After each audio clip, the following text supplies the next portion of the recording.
The sky so far, but I can't lose it.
Wreck avoidances. Stay low.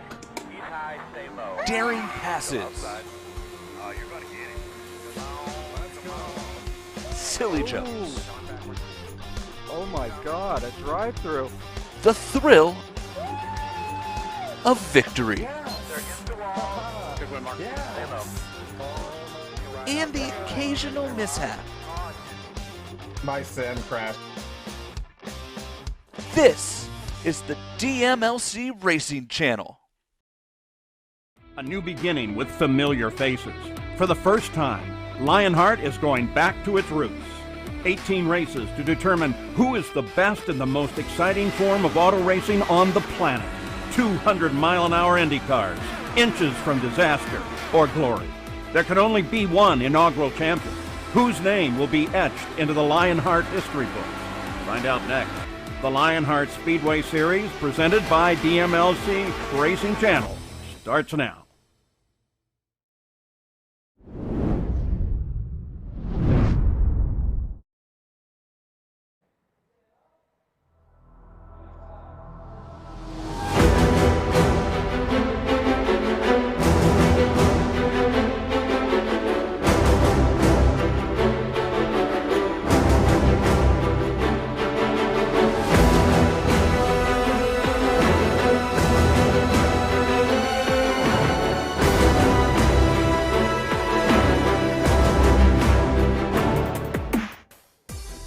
After a chaotic fight for the win at the Tricky Triangle, the Lionheart Racing Series and its Speedway Series, presented by the DMLC Racing Channel, has made its way to the Hawkeye State for one of the most important races of the year.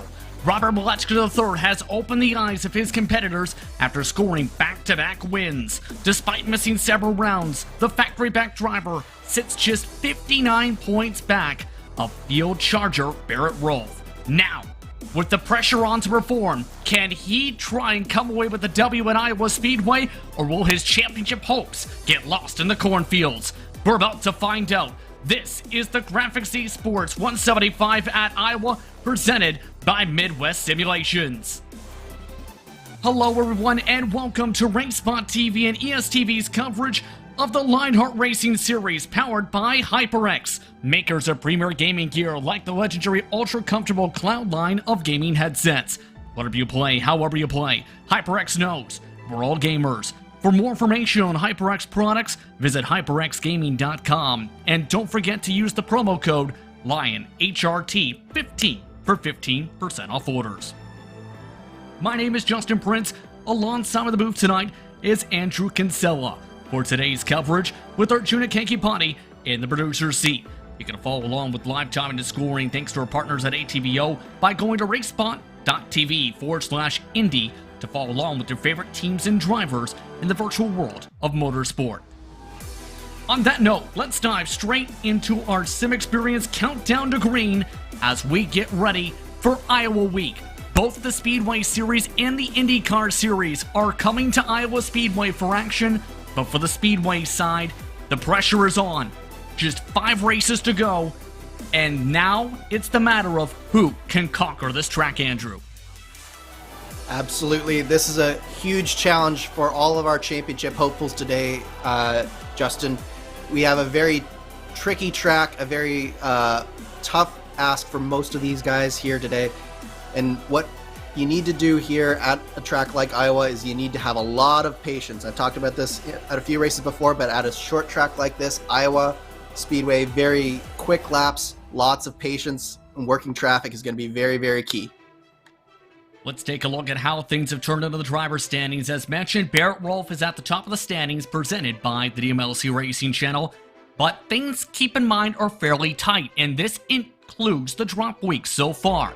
Matt Taylor is close behind, with Tony Schowen and Alexis Newsom also within decent range. But keep in mind, as talked about, Robert Malechka III has the pressure on Andrew. He only has 9 starts in his credit, so he's had 2 less starts than everyone else around him in these standings.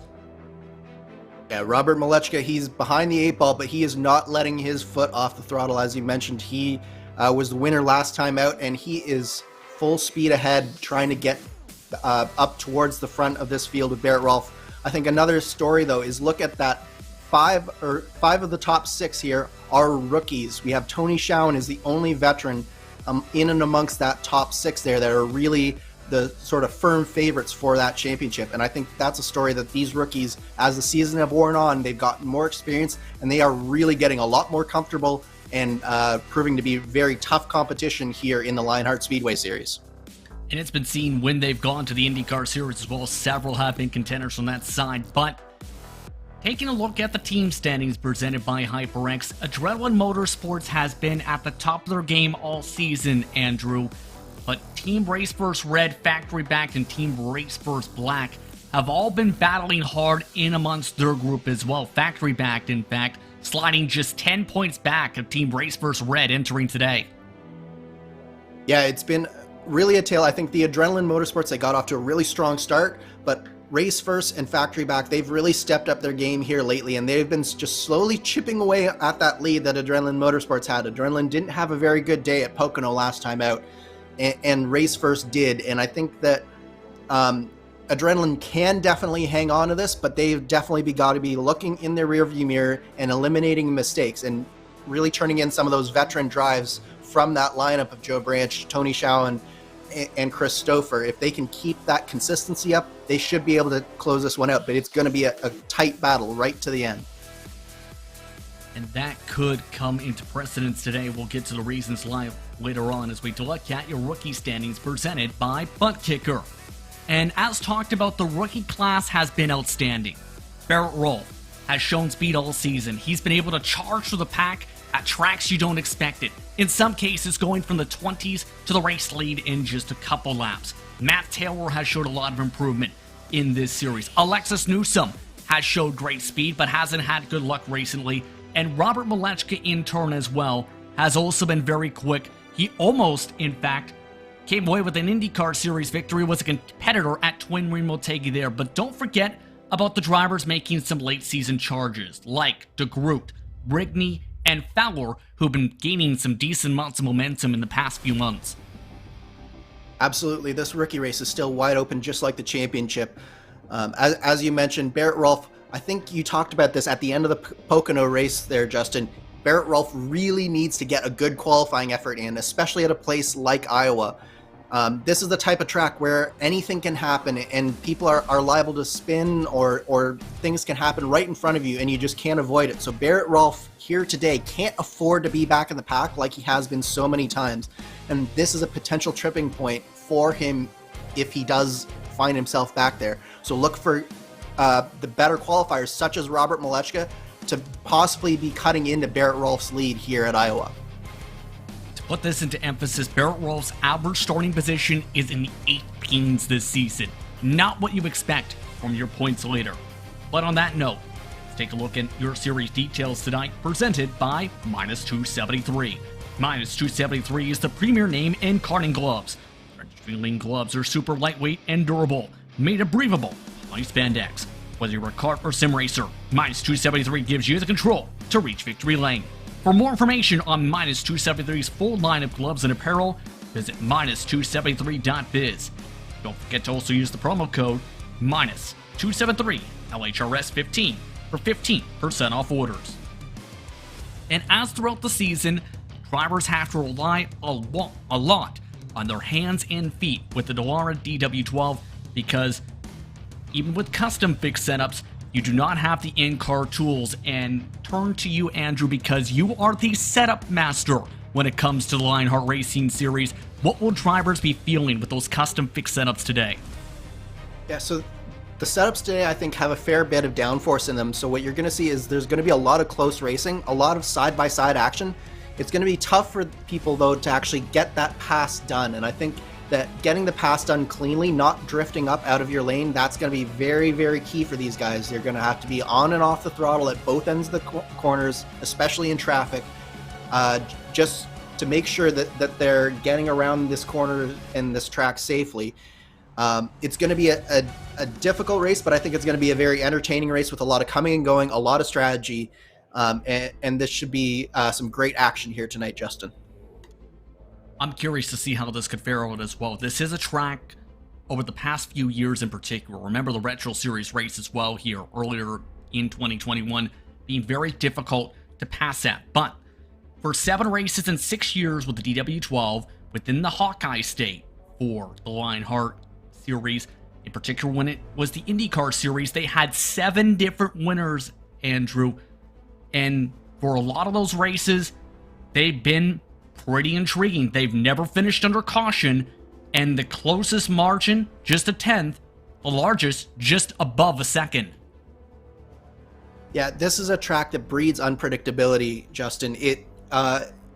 There's so many little things about the track that can really trip a driver up. There's a big bump coming just at the entrance to turn 2.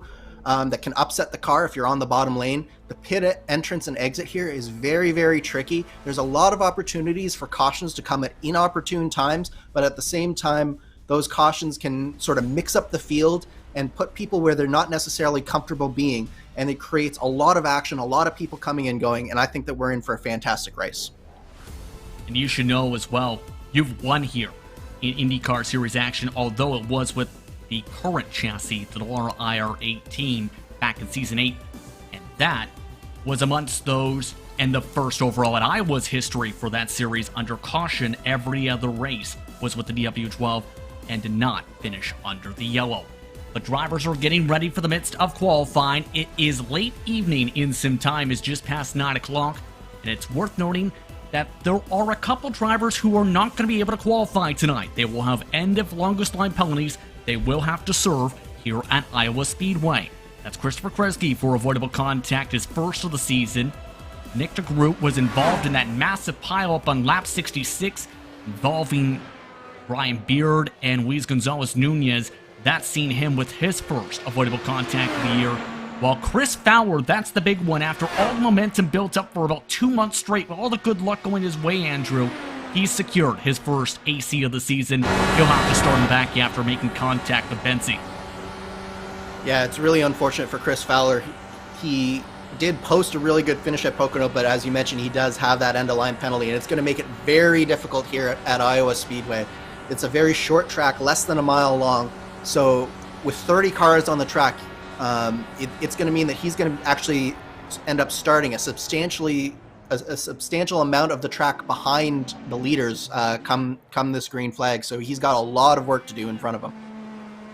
Drivers are in the midst of their qualifying laps, and let's talk about how you get around the circuit, Andrew, because there are many ways to do it, and one of the unique things when it comes to the circuit is it provides so many different lines, especially in 3 and 4. How would you approach it to get your best lap possible to get yourself to the front?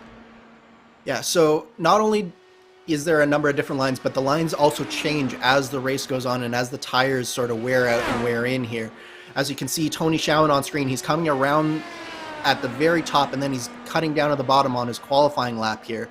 So you can see along the bottom here, you can get, at the very beginning of the stint, you can build up a lot of speed at the bottom, and it's the shortest way around. But the reason that he was at the top there is there's still a lot of grip there at the top, and as these tires wear out, look for that line to move up that racetrack, and that top line is eventually going to come in, and you're going to see people sending it around the outside in some cases, especially through turns 3 and 4. And qualifying is moving very quickly, as to be expected at Iowa Speedway. This track just 0.88 miles, and it has an intriguing history, keep in mind as well, when it comes to the world of motorsport. It has had some crazy finishes. It's had IndyCar action as well as NASCAR stock car racing over its history. This facility overall, 10 to 12, or 12 to 14 degrees, I should say, a progressive banking, front stretch 10 degrees, 4 degrees down the back straight away. Matt Taylor, it's worth noting, is your pole sitter. That is a time a couple 100s quicker than George Anzaldo with a stellar run, and Robert Malechka III. A great time for Matt Taylor, and he's doing exactly what he needs to do from second in the points. He knows that Barrett Rolfe, that qualifying is his Achilles heel, and he's put the pressure right now on Barrett Rolfe, laid down a statement saying, I'm going right for this championship and right for this win here at Iowa Speedway, and I'm going to do it from the pole here, as we have just a few drivers left still to come through. We're watching Chris Stouffer doing a lap. You see he, again, does that high line in through 3 and 4, and then down and drops down and really pinches it through his fast lap. And we'll see whether Chris Stouffer can put himself up near that front as well. We'll see how Stouffer fares out. You see him move towards the middle of the top 10 to 8th position. But here is the intriguing part of all this. Barrett Rolfe has waited to the end of the session along with Alexis Newsom to set their respective qualifying times. They have 1 minute to get the times into the clock. The pole time again is a 16.890, so likely we'll get those times in. We'll see where Newsom comes out for factory back, and keep in mind Alexis Newsom needs some good luck. Hit road entry has been a nightmare for that car for about a month straight. Yeah, Alexis just, I think with her, she just needs to calm down just a little bit. She gets a little bit too excited in the car and makes mistakes, especially on a pit road, just trying to press that little bit too much. For her, she has a natural talent to really take it to these guys here in the Lionheart, and so I think she needs to take the pressure off herself as we see that she actually goes to the top of the timing screen right now. But you know who doesn't? Barrett Rolfe. This is not what Barrett needed. A 16th place qualifying run. Another poor performance for the Ascari Auto Sport Machine and the former GT Academy driver. But qualifying has wrapped up. Drivers completed their 5 minutes of 2 solo qualifying laps. It's time to take a look at your starting lineup for the GRAAFix eSports 175 at Iowa, presented by Midwest Simulations. On the pole tonight, it's Alexis Newsom, putting in that time by 13th 1,000ths of a second for factory pack once more to lead the field to green alongside Matt Taylor. George Anzaldo, with one of his best qualified runs of 2021, starts in 3rd, with Robert Malechka III, a rare non-pole for the factory pack machine, starts in 4th. Caleb Benchy starts in 5th position for Team Race vs. Orange, while Rod Hacker looks to try and bounce back from a rough IndyCar Series start at Twin Wheel Motegi. He starts 6th, 4 100s off the pole. Tony Schowen starts 7th tonight, with Charles Teed in 8th position. Chris Stouffer is in 9th position for Adrenaline Motorsports, right behind Schowen, his teammate. But Paul Jenkins, keep an eye on him, nearly came away with a Retro Series victory here by rolling the dice just a few months ago. Mike Rigney was one of the drivers in that respective race who flipped upside down after several incidents. He starts 11th in Speedway action. Ken Hacker starts in 12th tonight, the number 24 machine, right in front of Alexander Van de Sen. Then Joe Branch starts in 14th, with Dakota DeMade in 15th in his second career Speedway start, only made it a few laps at Pocono. Barrett Rolfe with a tough qualifying run. 84 100s off the pole, puts him 16th in front of Trevor Malone, the independent, and Luis Gonzalez Nunez, who's looking for a pick-me-up after being a contender at Pocono. Dean Mullen starts 19th, the race winner from the start of the campaign, with Matt Wagner in 20th. Tying the time from Wagner was Alex Guyon, with Jeff Jean in 22nd. The drivers who do not set times tonight: Nick DeGroot, AJ Musselman, 23rd, 24th, Matt Houston, Samuel Ryman, Chris Fowler. Howard Graff is in race control, and Gary Godso is a newcomer to the series. Keep an eye on him in the Team Race First Orange machine. Drivers continuing to make their way onto the racetrack. Just about all the competitors have made their way to the cars. Let's take a look at your featured cameras for tonight's action. There will be two different minus 273 onboard cameras tonight. George Enzotto carries one of them in the number 6 machine. Chris Fowler will have the other one. Minus 273, the premier name in karting gloves. Visit minus273.biz. With the HyperX on board, it's AJ Musselman.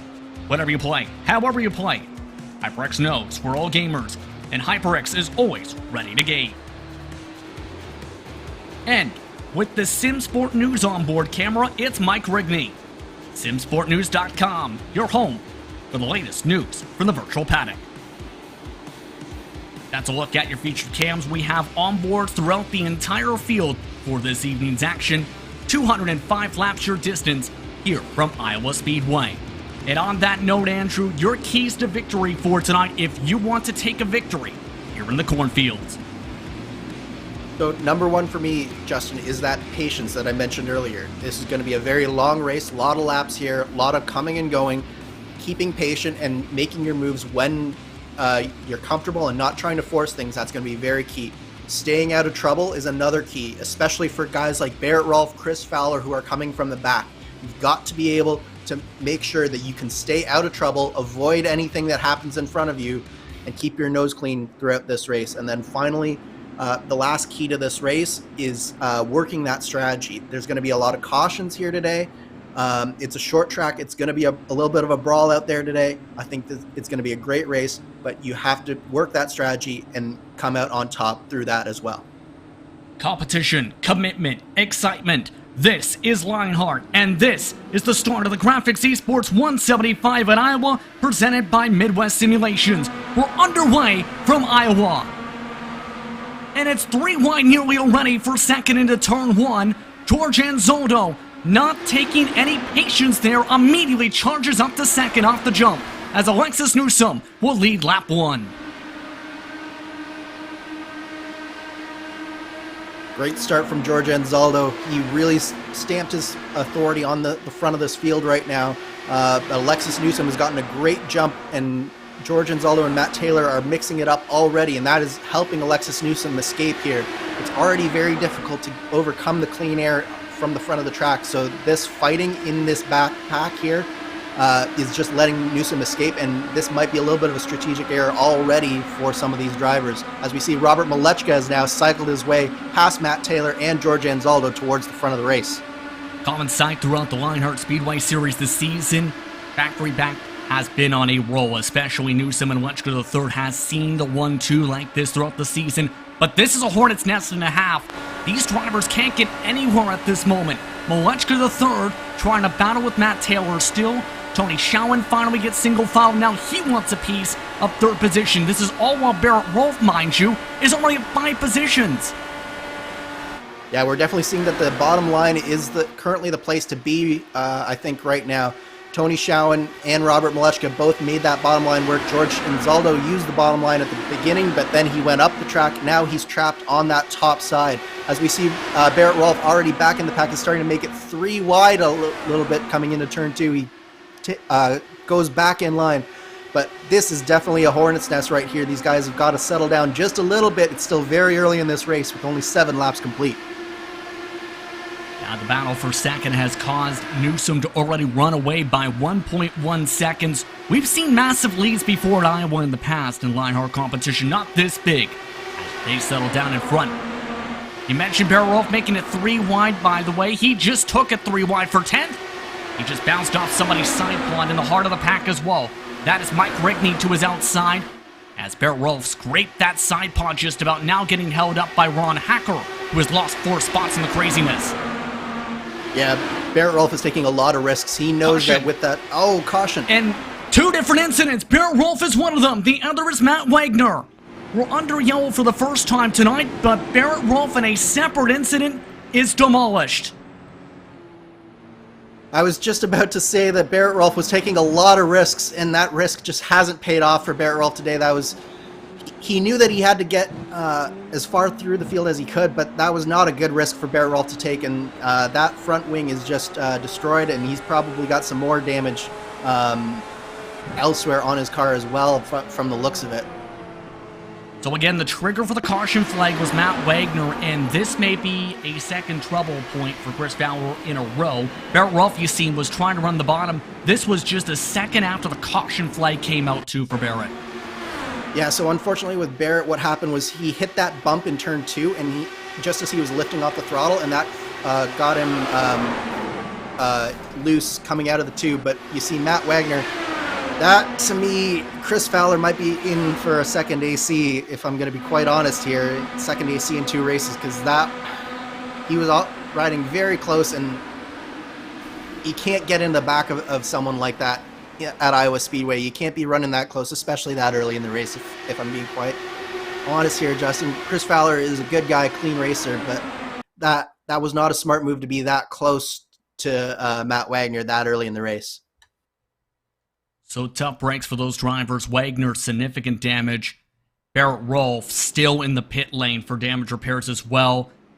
19th on back, elected to come down and top off. Wing changes already at the minimum for Fowler, Ryman, and Matt Houston. Rolfe and Wagner taking extended stops as mentioned. So this has not gone to plan for some of the drivers, but keep this in mind. The pit strategy for tonight, it's expected to be 58-59 laps on the fuel runs, Andrew, and in turn, it's a 3-stopper. We're still outside that window, it's worth noting, of it being a 2-stop for those who just topped off. So in our words, why not take something different? Yeah, why not mix it up just a little bit, especially if you're near the back of the field right now. If no one else is coming in, you might as well mix it up. Try to change up your strategy just a little bit. One of the things with Iowa is you do actually go 2 laps down normally under green flag pit stops. So it can present an issue where if there's a caution during the pit cycle, some of these guys who are coming down pit road now, they might actually be able to trap some of these leaders either 1 or 2 laps down, and it could actually make much more of an impact than you think, even though they probably can't actually cut out a stop at this point. It's going to be very interesting as this race wears on, how these cautions fall and whether these guys who just pitted here can take advantage of it. We're coming up to 193 laps to go to reset how this field is. It's Alexis Newsom at the front of the field. Tony Schauwen is up 5 spots. Chris Stoffel is up 6. Lutschka to 3rd, shuffled back to 4th. Matt Taylor, George Zotto, Caleb Benchy rounding out the top 7. Charles Teed is also in 8th position. So a lot of the drivers in that second on back fight were really able to take advantage of everyone getting bottled up and holding each other up like that to gain those positions. We were talking about with Barrett, for example. Tony Schauwen and Chris Stouffer in the end, the benefactors to be able to gain those many spots. And we're looking like they may have been able to have the chance to break away before the caution.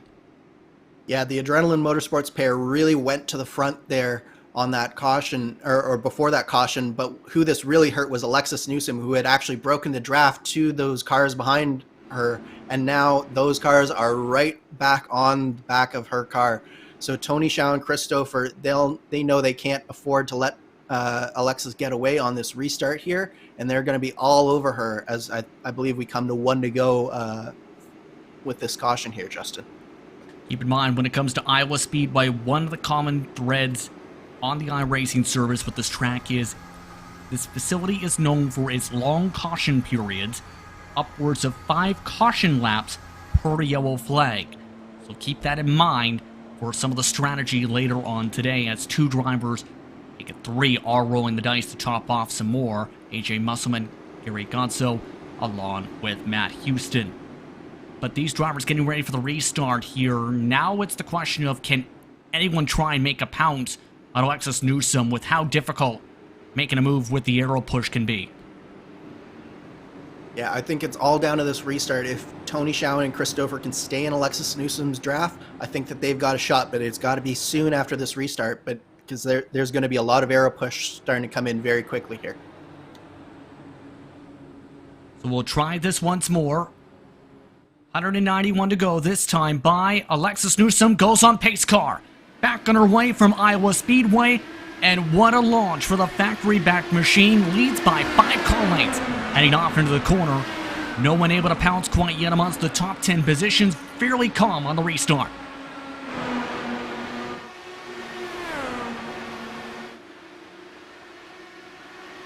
You can see one of the first battles starting to heat up just that touch bit. Paul Jenkins is among those drivers scrapping. He has Ron and Ken Hacker both wanting to make some moves behind. Alex Van de Sande is also trying to make a move on both the Hackers. He goes down the inside, but that will actually backfire on him as Luis Gonzalez Nunez is battling. We're going to see a lot of this throughout the race. Is a lot of just coming and going. People will pick a line, and if it doesn't work, they're going to go backwards instead of forwards because all of these cars are just so close together. But up as we watch on board with the SimSport News on board with Mike Rigney, he is battling with Caleb Benchy and Charles Teed. They've got a little bit of a gap. The top 6 have sort of broken away from this group here, and looks like they're fighting a little bit too much with themselves, and they might need to sort of reevaluate who's leading this group if they want to get back towards that lead pack there. Barrett Rolfe, by the way, has come down under green, and his spotter has already left the paddock, so Barrett Rolfe may end up being in a drop situation as a result. Meanwhile, for the race lead, Tony Schowen has taken it. Newsom not giving up, though. Stouffer and Anzotto all making it 2 by 2. Newsom nearly hit in the left rear tire, lifting his Stouffer. Anzotto still tries the high line as Schowen tries to defend the bottom can as Newsom dives underneath. Alexis Newsom makes it side by side down the backstretch. What a move from Alexis Newsom. Crossed over Tony Schowen, and she is back to the front. She really wants to lead this race and stamp her authority on this. She does not want to have that passive approach that we've seen from her a couple of times this year. This is very reminiscent of her Milwaukee race, but Tony Schowen is also fighting back. It almost looks like, oh, caution. And That's it's Chris another Fowler. incident. Yes, his second incident of the race, and that just came after moments after we had heard that the 3 and the 20 incident will be reviewed. Fowler is now done for the night. As you've seen, he's already pulled his car into the garage area. This is your second caution of the night coming already as, wow. Yeah, just again, he gets loose on that bump on the bottom of turn 2. It's very tempting to go down there because it is the fast way around, but it really does upset your car if you get that just a little bit wrong. You can see it just steps out over that bump, and there's nowhere for that car. Who was that was involved? Dean Mall. Dean Mall. There was nowhere for Dean Mall to go there, unfortunately. Yeah, I feel for Dean Mall and Chris Fowler. This wasn't the race that he was hoping for. It was disastrous from the beginning, and this is going to put a serious dent in his championship hopes here. Nick DeGroot was also within the vicinity for the caution flag. Our second of the night from Iowa Speedway, as strategy has become mixed big time now. How about 9th on back, 9th on forward, I should say, staying out, but 10th on back, electing to come down this time. Tony Schowen, Matt Taylor, Mike Rigney, Luis Gonzalez Nunez are yet to pit this race. Newsom was the first off of those who took service. So the strategy game is becoming massively mixed up, and this is the trend that popped up in the Retro Series race. Keep in mind, Andrew, is drivers wanted to guess the cautions and get the clean air in turn. If the gamble worked, they became the leaders. Yeah, I really like this call from Alexis Newsom, George Gonzalo, Christopher, Robert Malechka. I think that this is definitely the right call. We've gotten 24 laps into the stint, so that's just over just over 1/3 of the stint in. So you know that the next caution, at least the top 4 are going to be coming in again on that caution because they just can't afford not to. So you're very likely at this point to cycle yourself to the front. And even if you don't cycle yourself front, just like I was talking about earlier, it's very likely that they'll be able to trap some of these guys 1 or 2 laps down. So I think that this is a very, very good call from the likes of Alexis Newsom, Christopher, George Anzaldo. As mentioned, one of the drivers staying out here is Mike Rigney as we take a look at your sim experience driver profile for tonight. Rigney has 13 prior starts in this series, 4 top 10s in the season, just 1 top 5. His best finish came at Phoenix Raceway. And for Rigney, his luck has been off and on throughout the campaign. I've noticed, Andrew, he's had great pace. It's just he hasn't been in the best positioning to capitalize on said speed throughout the season. Yeah, this is the type of race that Rigney really enjoys. It's a little bit strategic. He gets out there, he does a little bit different things, but then he also has that speed to back it up, as you mentioned. And this has really given him the opportunity to sort of put himself near the front of this field here. So I think that, as you mentioned, this is one of those opportunities for him to really have that track position and show us what he can do out there. He does have a win in the IndyCar series for the Lionheart series here. Not at Iowa, I believe it was at Pocono that he won. So we definitely know that he has the speed to win. It's just having that positioning, having the strategy right, and this is an interesting call from him going forward in this race. Keep in mind his average finish 17.8 entering tonight. Amongst his 13 starts, 6 DNFs. Some of the most recent ones, New Hampshire, Indianapolis, Atlanta, Homestead, a lot of big hitters amongst that group. But we're still under caution as we wait for the lights to go out on top of the iRacing pace car. They are off this time. So in the end, after everything is sorted out, several of the drivers who came down the first caution elected to top off the second time around. Those drivers were Ryman, Godso, Houston, and Musselman. Joe Branch is the only driver who has elected to stay out from that first pit cycle. Tony Schowen, Matt Taylor, Mike Rigney, Luis Gonzalez Nunez are 1 through 4 as the only drivers yet to pit at all. Alexis Newsom in turn will restart 6 with Anzaldo, Stouffer, Malechka to the 3rd, and Benchy inside the top 10. And I will say for Caleb, it's been an impressive start to his evening. Started as one of the quickest drivers in qualifying, still has been able to hold on to a top 10 positioning early. Have to see how this restart fares out. Coming to 178 laps to go to start lap 28 of tonight's action from Iowa Speedway. Pace car is off, waits to green flag this time. Tony Schowen with a decent launch. The question is, can he break away, especially with the drivers on fresher tires right in the heart of the pack?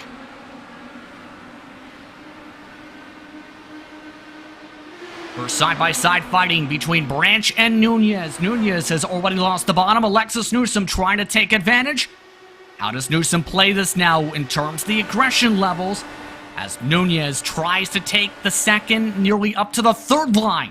As it becomes side-by-side, nearly 3 wide behind him. Yeah, you really saw that momentum there. Newsom tried to take advantage of the speed that she had and go up to the bottom. But that top lane really, with that momentum, shuffled her back just a little bit. That aggression did not pay off for her there. But you're seeing the likes of George Anzaldo and Christopher. These fresh tires are definitely benefiting them as they're sort of taking it to the cars directly in front of them. Meanwhile, up front, we have sort of a 3-car breakaway with Tony Schowen, Matt Taylor, and Mike Rigney.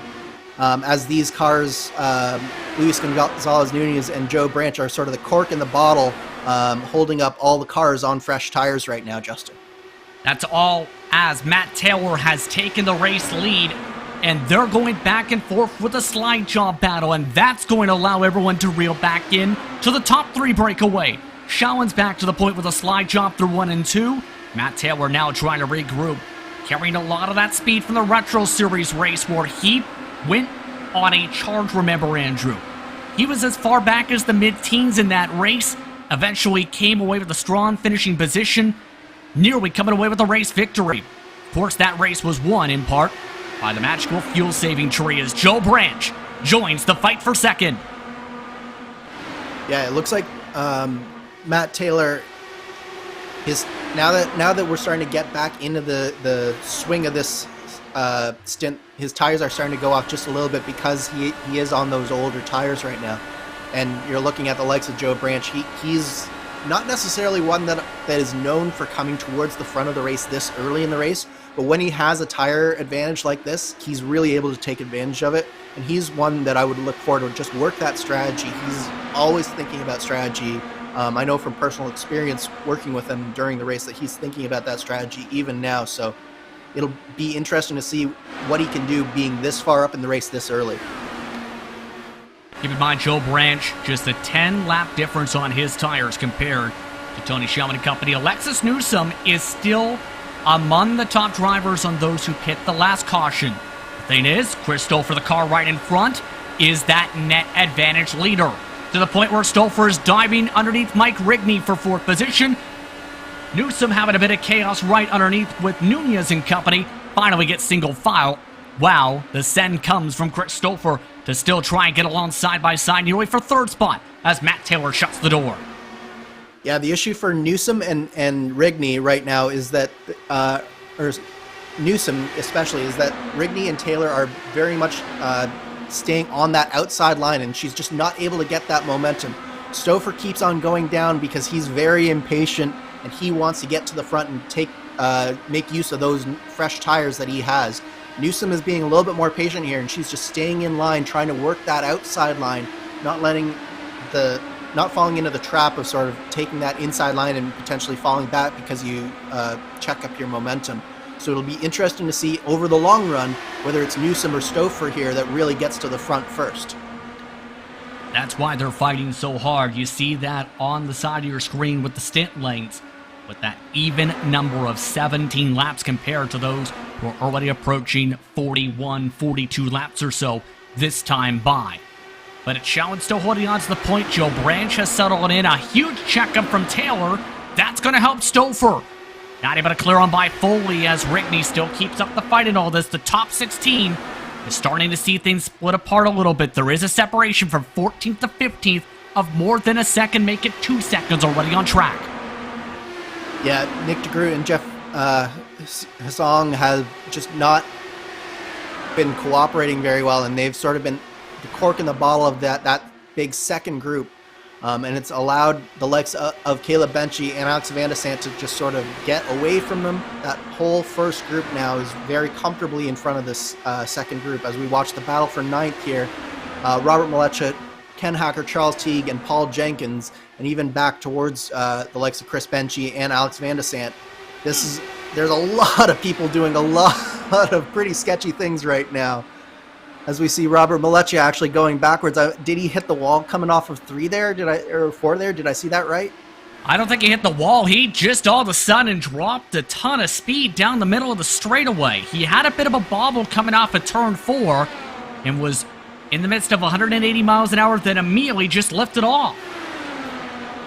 Very strange that because he's dropping back even behind Alex Van de Sant as we go back up towards the front of this battle. Chris Stouffer and Alexis Newsom are still side by side here. Oh, and Stouffer gets in the back of Newsom. Caution is out again. Several cars slam into the wall. Here comes the second pack. And it looks like they'll get by safely as Stouffer and Ken Hacker are stopped along the top of the racetrack and now putting their cars on the tow truck. So let's take a look at the RaceSpotTV replay. And with how aggressive they were fighting, you had to feel something was going to happen. And in that case, it is a massive one. Yeah, it looks like Stouffer just tried to fall back in line behind Alexis Newsom, but at the same time, Alexis Newsom had to check up because the cars in front of her were letting off for the corner. So it was just 2 cars coming into one there, and then Ken Hacker nowhere to go. Fortunately, it looks like Alexis Newsom might have actually escaped this almost unscathed, if I'm looking at her correctly. She might have some limited damage from the impact with Ken Hacker, but oh yeah, she does have a side pod damage. That's a ton. we'll have to see whether that gets repaired. I'm not sure what will happen with this old damaged model that the DW12 is on. But yeah, that's just one of those unfortunate things that can happen. It was that outside line checked up as it came into the corner just as Christopher tried to slot in behind, and it was just 2 cars into 1 there. So majority of the field, as to be expected here, coming in, because this is one of those markers around this point. Drivers were expected to go as long if it stayed green to 80 or 58-59 laps, I should say. Most of the drivers taking that chance. The only drivers who don't: Jenkins, Van de Sant, Ryman, Godso, Houston, Musselman. Tony Shaw with the first off the pit lane. And I was talking a little bit about the gambles before. If you stay out and you get the timely caution, you get shuffled amongst the leaders. Guess who is that one who gets shuffled amongst the leaders now? Joe Branch. It just paid off for him in a big way, Andrew. One of the best positions he's been in all season as a result of that. Absolutely. This was exactly what Joe Branch and Tony Schowen wanted. It allowed them to come in, take their fuel, and now they're sort of in that strategic advantage portion compared to the cars that stayed out. It really has opened up the strategy a lot for them going forward. They're right in the right window as well to make it on one more stop. So some of these guys who stayed out, they're taking a big gamble here that they're going to find some cautions in the right spot. I'm not quite sure that this is the right call for some of these guys. But if you're the likes of Sam Ryman, you might as well take this shot here. You weren't near the front before, so now that you are at the front, let's see what can happen and if you can take advantage of it. Keep in mind, Samuel Ryman actually made one of his first starts of the season at Pocono, and quietly, mind you, Andrew, came away with the top 10 in that race while saving a lot in terms of strategy. So it was an intriguing finish for him. We'll have to see how things fare out. As to be expected, a majority of the drivers who rolled the dice here coming in, including Ryman, Godso, Houston, Musselman, like last caution. But Paul Jenkins and Alexander Van de Sant saying, we'll try this. Try and see if they can get the timely caution they are looking for, as the lights are still on top of the iRacing pace car. Yeah, this is definitely a roll of the dice for Paul Jenkins and Alex Van de Sant. Van de Sant is pretty good at running these weird strategy plays that somehow they sort of turn out for him. He's turned that into successful runs at a number of races. Meanwhile, I'm also looking at pit road. Alexis Newsom is back down on pit road as well. She does still have a fair bit of damage on her left side. So obviously there's some more optional repairs that she's looking to get done here. It is a very short lap, even under caution. So oftentimes you see drivers coming down multiple times, but it does look like any hope of winning this race is probably done for our pole sitter and early race leader. And this has just been the epitome of Newsom's past few weeks.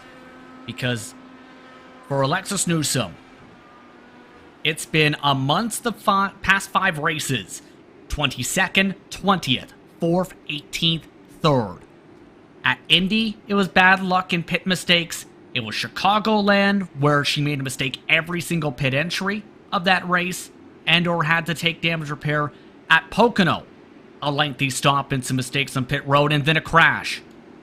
And of course, being involved in some of the factors of a parachute that compressed that battle for the race lead, with some of the drivers trying to save off the back of the Newsom. But either way, it's been not the prettiest past couple weeks for Newsom, and a lot of the past races have in turn turned into drops after such a powerful start.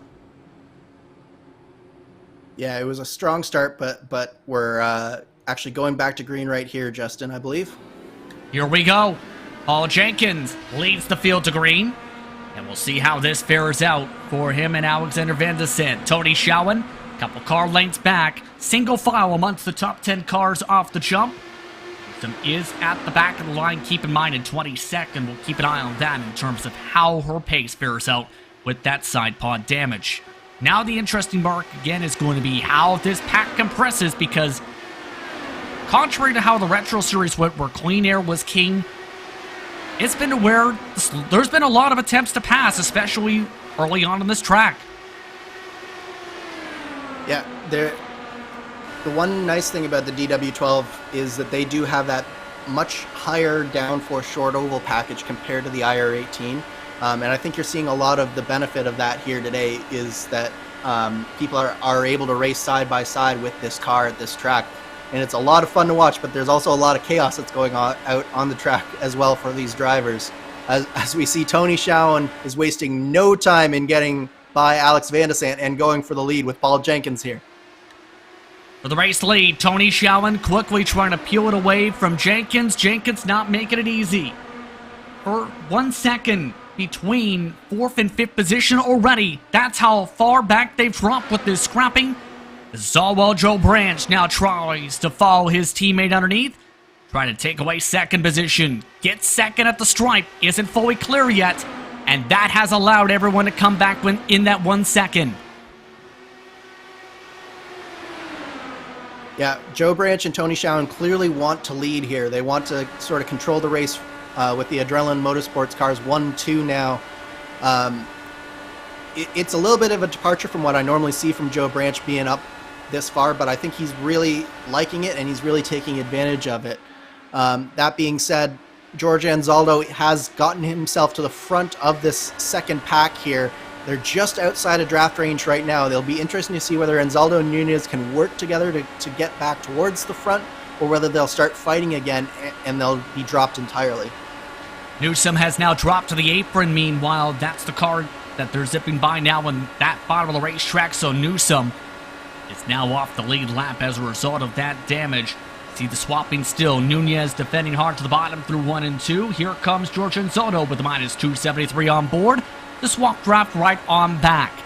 And one of the best runs for Anzaldo in the season so far. Needs to close up 7 car lengths, though, to get back up to the top 4's pack. Really solid drive from George Anzaldo here today. That being said, Luis Gonzalez Nunez gets very close to the back of George Anzaldo coming off of 2 as George slid up there just a little bit. But yeah, very, very impressive showing from George Anzaldo. He's doing a great job of cooperating with Luis Gonzalez Nunez here and sort of swap drafting. George has always been sort of one that tends to fight maybe a little bit more than is best for him in terms of his overall results. So watching him fight, well, not necessarily fight, but work with Luis Gonzalez Nunez here, I think that this is a really good development in George's driving here, and this will serve him well towards the end of the race if he can just pull that little bit farther back up and really draft back up to the back of this leading 4 here. The lap times are showing they are gaining a little bit. Anzaldo was a 17 flat last time, the leader 17.3, so they are closing, especially now in the past 2 laps. Now they're within the major drafting distance. Well, Benchy has seen the opportunity to now pounce now that they've closed out fully the outside of Charles Teed as well. That's going on for 9th position. Move Benchy up that position as they drive by Newsom once more. But the gap has now progressed and closed up fully. Nunez just had to check up massively right behind Van de Sant. Now wants to make the moves and brings George Anzaldo with him. Yeah, I was going to say that they had started to sort of sort themselves out and start falling in line a little bit. And then Nunez and Anzaldo just didn't want to stop at closing up to the leading 4. They want to be a part of the leading 4. As we see, Luis Gonzalez Nunez has actually gone up to all the way up to P3 now and is fighting with Joe Branch to take over that 2nd position. Luis Gonzalez Nunez has really got that bottom hooked up here, Justin, and he's actually going for the lead here. Give Luis Gonzalez Nunez the lead, and this has been a 2021 to forget for Nunez. Up and down throughout many of his starts across the Lionheart competition, he now leads in the Speedway series. And he's actually pulling away from this pack. He's the fastest car on the track. Yeah, Luis Gonzalez Nunez has really come into his own here at Iowa Speedway. This might be the type of track that he's sort of been missing and been looking for, because he is doing a great job he did a nice job of getting cleanly through that field, and he's now doing a nice job right at that front. It'll be interesting to see if the Adrenaline Motorsports teammates of Tony Schowen and Joe Branch have a response for him once they get back into a rhythm, or whether they're just content to let him lead here. He's up 17 positions from the drop of the green flag. one of the few drivers who have been able to make their way through the field like that today. And to emphasize the importance with Nunez and how this race has fared out with him, no lead laps since Twin Rainbow Takey for him in this series. 70, and Epson Nunez is around! The commentator's curse strikes for the race leader! Disaster for Luis Nunez. I think it's another instance of just hitting that bump. It's so easy to be aggressive, but I think he just hit that bump and it sent him around coming off of turn 2. We'll take a quick break and take a look at what happened right after this. You're watching RaceSpotTV and ESTV for coverage of the Lionheart Speedway Series presented by the DMLC Racing Channel. Wreck avoidances. Stay low. Eat high, stay low. Daring passes. Oh, you're going to get it. Silly jumps. Oh my god, a drive-through. The thrill of victory. They're against the wall. Good win, Mark. Stay low. And the occasional mishap. My sim crashed. This is the DMLC Racing Channel.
Welcome back to RaceSpotTV and ESTV's coverage of the Lionheart Speedway Series for the GRAAFix eSports 175 at Iowa, presented by Midwest Simulations.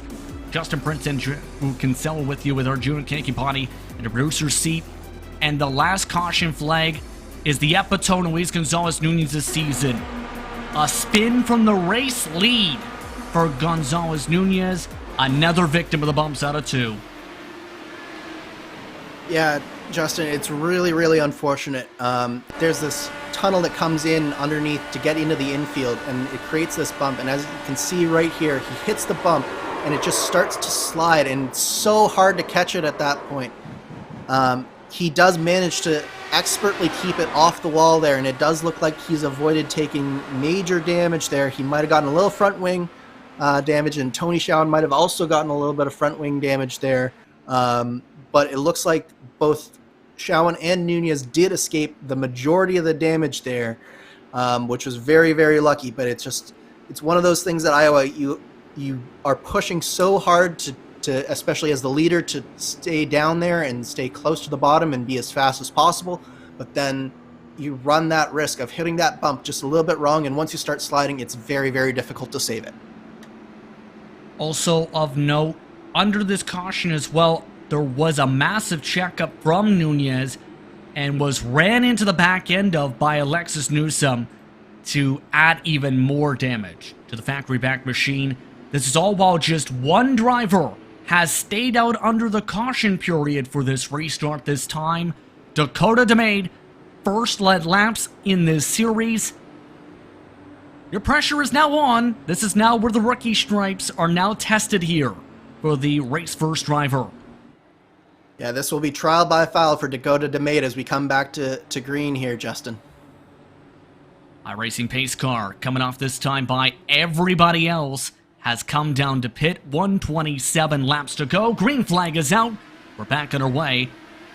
And it with a decent start to this restart here at Iowa Speedway. We'll see how things fare out in regards to that strategy for the 82 machine. But as mentioned, everybody else pit. Van de Sande and Jenkins had their strategy work out fairly well for the track position here at this racetrack. As we take a look at Matt Taylor fighting hard, that's Enzodo and Benchy right behind. Pretty well-behaved restart so far from most of the field. I think they're starting to learn that maybe staying in line and picking their battles is the right way to go, as we do see George Enzodo looking to the inside of Matt Taylor through turns 1 and 2, and he makes that pass happen. That battle, though, has allowed that the top 5 has broken away slightly from this pack of 4 or 5 cars here. As we see a lot more. Go ahead, Justin. And a lot of big battling indeed for 6th position. Was just going to say, how about a 10th lost at least last time by? They're doing a full second behind the top 5 grouping as a result. Now, it's worth noting as well that the championship standings are likely going to take some major hits today, to say the very least.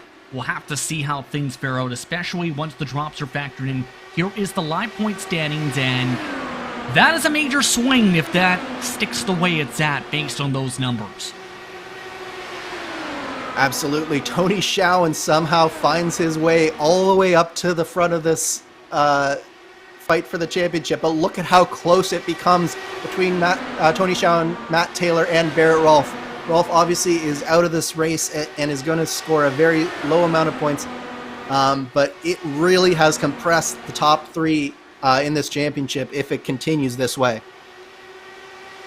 And it's worth noting there are drop weeks as well to be associated with the standings, so that will also take into account after those respective totals as well. So a lot of potential shuffling could come into play as a result. Again, those do not include the drop. That factors in to the overall point standings. It's worth noting as well, Benchy has moved his way up to 6th position, is leading the 2nd pack. It's all fared out. Maine still leading as the Pied Piper, though, and it looks like everyone's content to just ride right behind the 82 machine for now. Yeah, I think that what we're seeing here is that they know that DeMade is going to have to come into the pits at some point soon. So there's no point in really fighting just too much with them. But what I do want to point out is, just like Joe Branch took advantage of one of those cautions, look at 4th and 5th. Paul Jenkins and Alex Van de Sande have taken advantage of this latest caution, and they are in prime position here for setting up for this second half of this race here, Justin. They've really worked the strategy well, and they're doing a great job and have great track position going forward. That grouping right behind is still shuffling as well, as you see 29 and the 6 still scrapping a little bit. Benchy having to take defensive actions entering turn 3. Rigney, Taylor, Malechka the third to group. Amongst those in the train, plus 12. Keep in mind for the group after being involved in one of the earlier incidents in the race, as Enzodo tries to make the dive. And we've seen this earlier before work out decently. The swap draft can play out if you do it right, and now it looks like they're finally in sync for it. Yeah, swap drafting, it's tough here at Iowa because the straightaways are so short, but if you get the timing right, it really does benefit you. So George Enzodo has actually been doing a really good job here today, and I really got a compliment on this for getting that swap draft going. And he every time that it seems like that this second pack has gotten sort of tripped over themselves and let the leading pack get away, he's gone straight to the front of this pack, and he started doing that swap drafting thing and really started to drag this pack back up towards the leaders. It's going to be intriguing how this all plays out. And we have now been informed, you may have noticed a couple of the championship competitors to Andrew were rolling on the apron, Newsom and Rolf. They have now been instructed, we've been told by race control, that they are only to circulate during the yellow flags due to them being that far off the pace. So in turn, that takes away their chances to try and leapfrog one another with that cat and mouse game. They're separated by 55 laps in terms of their lap margin. Still looking for the minus 273 on board. George Anzaldo now still leading that 6th place grouping. Needs to close up 6 car lengths, regain the draft of Paul Jenkins and get to the rear wing. Yeah, that circulating under caution will definitely hurt them, but at the same time, it also proves just how valuable every point is in this series. The racing is so tight, the championship is so tight that the likes of Barrett Rolf and Alexis Newsom, they realize that, and they're looking to get every point they can. So even if they just circulate under caution, I expect them to do that and try to get whatever positions they can throughout the rest of this race. As we see, Matt Taylor gets very close to George Anzaldo there, Justin. That lost them nearly a full second or so. That's the example of how not to time that up, let's put it that way, with how razor thin that margin gone. Yeah, that was a slide job more than a cooperation, and it doesn't look like George Anzaldo really appreciated that much, because he's not cooperating very much with Matt Taylor at this point. The bad luck for Luis Gonzalez Nunez we're hearing has continued, by the way. You may have noticed a moment ago, he is now in the garage area. He was running on his own off the pace after his several incidents. A few laps ago, he had spun on his own down the back straightaway into the inside wall, significantly damaged the front and rear wing, sheared both of them off, going from the race lead to the garage area likely as a result. For Luis Gonzalez Nunez, not the night he was looking for in what has been a nightmare of 2021. The gap between 5th and 6th still 1.1 seconds. Meanwhile, Made is now reaching his 54th lap this time as we look aboard. SimSport News onboard camera for Mike Rigney. Yeah, and you can see that Mike has started to move that line just up the track just that little bit. There's fewer and fewer cars as we see George Anzaldo tried that bottom line just to get a little bit of clean air on his nose, but there are fewer and fewer cars sort of venturing down, and it seems like that top line is really starting to come into play as we see Alex Van de Sant tried to make the bottom line work, didn't work out, and now Paul Jenkins has gotten back up into that 4th place position there. I want to swap around a little bit. That lost him a touch bit of ground by a couple car lengths, not too much though. Still have a 1 second cushion to the scrapping. That continues to be a wrestling match for 6th on behind. The gap has built up for 14th and 15th as well on track. That's nearly up to 2 seconds. Alex Guillon losing that touch, losing a 10th per lap. But as mentioned, the 82 who's leading the field has to come down to pit pretty soon. And this is the massive gamble that we talked about for some of the drivers who want to get track position. For Dakota, he needs a caution now for this to work out in any way, shape, or form for the rookie. He's in desperate need of a caution in the worst possible way. It's going to put him at least 1, if not 2 laps down here. He is going to have a nice tire advantage, about a half a run's worth of tire advantage, but at the same time, it potentially, with how we've seen this race go so far, with a caution coming out every 30 to 40 laps, this puts him right in that danger zone of getting trapped, not just 1, but maybe even 2 laps down here, Justin. Remember, just 3 laps recorded at Pocono in his first career start. And we talked about how race first fares out as it crashes! The second leader to crash from the point! That was a bizarre crash. I'm not sure what happened there. It almost looked like he was trying to get to pit lane, but he overshot it, to be quite honest. He just dove right down, and it started rotating on him very, very early on. So that was a very bizarre incident.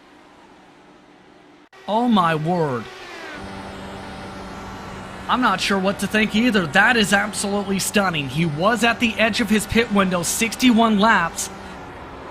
Yeah, he started drifting for the top, entering 3. Yeah, I'm a little bit speechless, Justin. I think that, yeah, he just turned in a little bit too hard, and it started drifting right from the very beginning. The rear end of these cars get very light as the fuel burns off. So if he was right at the edge of his fuel window, it could just be that maybe his rear tires gave up. But I think we need to stop talking about the leader so often, because we are definitely invoking the commentator's curse in spades here tonight. I mean, it's gone from commentator's curse to the leader's curse. That can come into play at some races. Tony Schowen wins the race off the pit road, by the way, over Branch, Jenkins, Van de Sande, and Benchy. But it's Houston, Musselman, and Godso who stay out. I'm expecting the 66, 54, and 2 likely to come down based on their pattern, so in turn, it's still a tight race. This is a one-stopper now to get to the end for everybody who just came down to the pit lane. Yeah, I'm really surprised, particularly by Matt Houston staying out here. AJ Musselman and Gary Godso really had nothing to lose by invoking a strategy like that, but Houston was fairly far up the field, if I recall correctly. So it's a very strange strategy, particularly how we've seen the old tires. The rear seems to definitely go away a little bit for the leader. So we'll see how this call plays out. But if it were me, I would have done exactly what the rest of the field did with Tony and Joe and all of those guys. So I think that they'll be just fine on fuel from here. Definitely an interesting call. And it looks like at least 2 of the 3 who stayed out, as to be expected, coming down. We'll see if AJ Musselman peels off later through turn 4, if he elects to roll the dice, and oh boy, we're having another one try it. So he's trying something different. He's peeled off during the 3rd pace lap every time he's done this prior to this. So he's breaking the trend with the HyperX on board. Yeah, now this I don't mind as much, because AJ Musselman has been near the back of the field this entire time. So this at least presents him with the opportunity to get some track position, and if a yellow comes out at the right time, this at least makes sense from that standpoint from him. So I don't mind this as much from AJ Musselman as I do. Like, I'm not entirely certain what Matt Houston gained from staying out there, because he's now down in, I think, 18th position. So all it did was cycle him to the back of the field. But at least this one presents an opportunity for AJ Musselman to maybe have a caution fall at the right point in time, and he can take advantage of that. And here's the thing to consider too. He extends this. He's still in a spot where he would only need 1 more pit stop either way. It's just he'd have to go the full length of the tank if it goes green. And then it needs to go green to the point where everyone else pits with about 30 laps to go. So it can work out in a couple different ways. So I'm curious how this plays out. Again, plus 23 for AJ Musselman. And if my memory serves right, he's tried this strategy before at this track in the past in the Retro Series. Yeah, it definitely can potentially work, but a lot of things have to go really right for him. He can't afford to have a caution at the wrong point in time. He's got to pit at exactly the right time, get the right amount of mileage, and he needs to make sure that the cars behind him don't just swarm him on this restart with those fresh tires that they have. So right now we have 20 cars circulating on track. Nunez, multiple laps down with damage to main, currently still getting repairs done after his incident. But it's AJ Musselman who now leads with 91 to go this time. Green flags back up. We're racing once more from Iowa. Clean start for everyone once more in through turns 1 and 2, but near contact in that entry. Jenkins and Van de Sande going wing to wing entering that entry. Very close racing from Van de Sande and Jenkins, but Van de Sande has now dropped back just a little bit off the back of Jenkins. I think just giving him a little bit of a wider berth through this next corner. And they have Caleb Benchy, who's has been quietly doing a very good job all race, I must say, Justin. He's been in and around that top 10 this entire time. Very impressive for the race first driver here. And keep in mind, race first has been quick, especially in the past month or so, for several other drivers. As you see the fighting go on for third position, Paul Jenkins wants to break up the Adrenaline Motorsports teammates, and Benchy wants to come with. Benchy underneath the 97 clears them as they both complete their passes.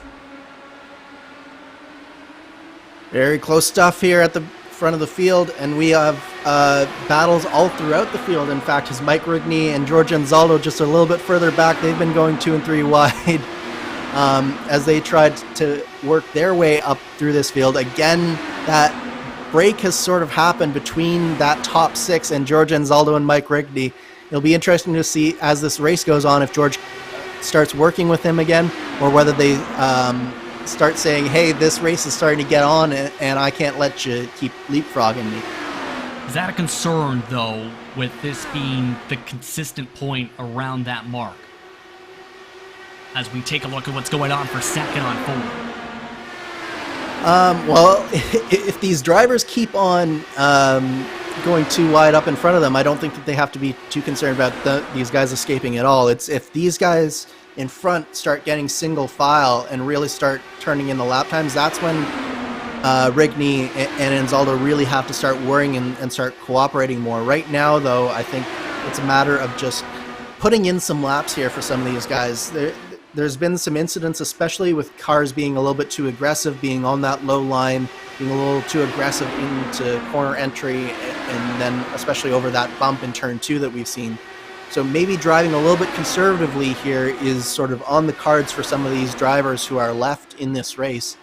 Just trying to position themselves well, but at the same time preserving their cars. The solo AJ Musselman continues to hold on to the lead. Joe Branch remaining patient, lifting, entering the corners. And Soto has also been shuffled up by Rigney and Taylor just behind. So these drivers remain patient until now. Joe Branch wants the lead. He's had enough of the patience game. He dives underneath, move Joe Branch to the race lead. Decisive move there from Joe Branch. He definitely wants to lead right now. He knows what the strategy is for him, and that means going as fast as he can for the rest of this race. He's doing a good job staying off of that bump, you'll notice through there, Justin. He's operating sort of a little bit off that bottom lane, as we see that Mike Rigney and George Anzaldo are still mixing it up in the back here. They have Matt Taylor and Robert Malechka right around there as well. Taylor has done a good job of getting through this field and navigating this traffic as well.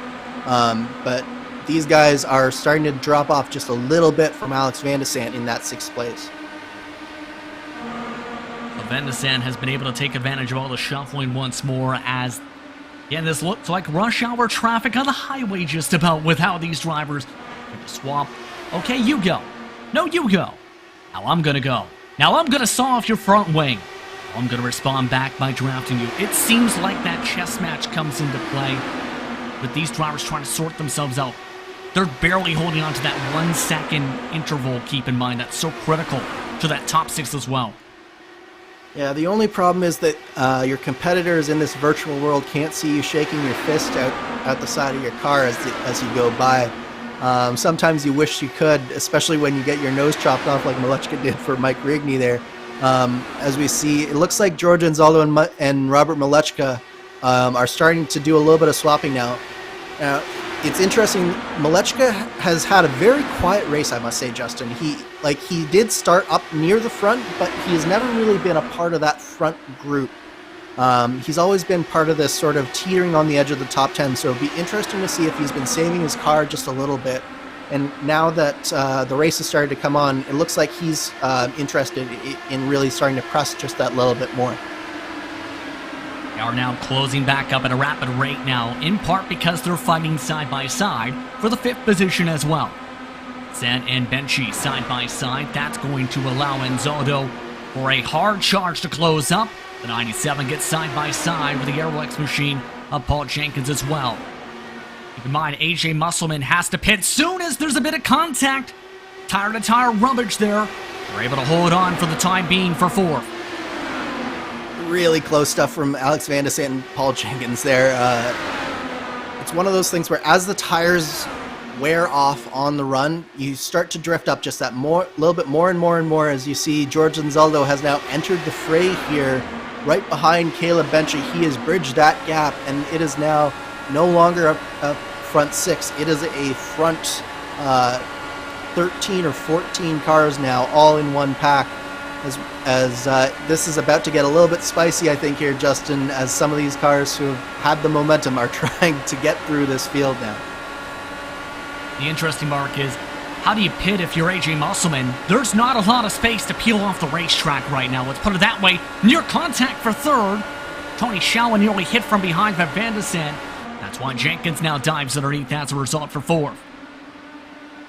Yeah, that.